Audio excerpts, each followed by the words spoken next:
can sell by private treaty, we can sell by informal tender or formal tender, but an auction gives another option, and that just gives us the opportunity to give clients the very best of advice to suit their personal circumstances, taking into account their price requirements and also their timescales, which is hugely important to many people.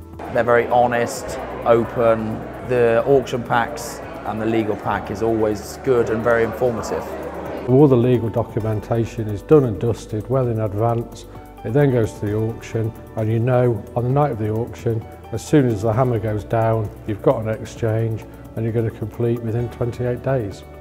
The misconceptions about auction are they tend to be little local events, maybe held in the back of a pub, possibly a village hall, half a dozen to a dozen buyers there and an auctioneer really struggling to get the results that the client demands.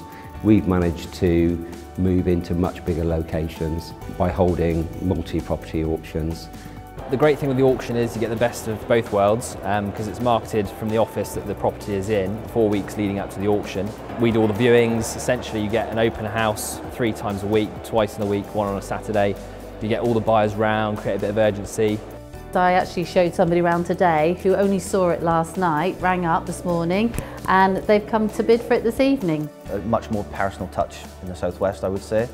A lot more involved, a lot more hand-holding with the buyers and the sellers, but that's one of the parts that I love doing. The other misconceptions, I think, the most common probably being that you have to be a cash buyer to buy at auction. That isn't the case. In fact, 80% of our buyers do require funding of some sort. You do have to be in a position to proceed with the purchase because you have to exchange contracts on fall of the hammer.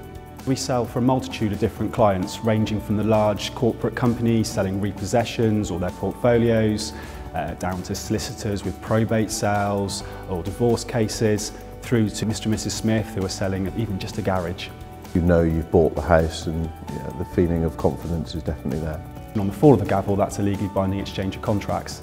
This then negates the fall-throughs due to bad surveys or renegotiations of price, which I think to some people is a huge benefit and a reason why they go to auction in the first place.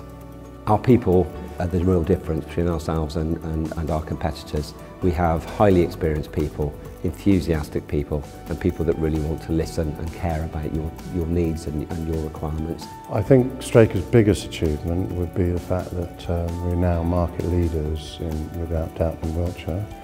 Our auction department is probably one of the biggest in the West Country, if not the biggest. And we have a lettings and management side which is probably the biggest in the area. And the people have all come together to make us a very successful and well marketed and well presented firm. The professionalism with which they conduct an auction is second to none. I have worked at Strakers now for 18 years. I love the job, I love the people I work with. It's very much a team. After you've just sold a lovely property and you can see the buyer's reaction, they're over the moon, they're thrilled, but also you can see the seller who sometimes can be quite a stressful period, and seeing it finally sold, the relief that washes over them and the satisfaction they've got from a job done well, that does actually give me a real buzz.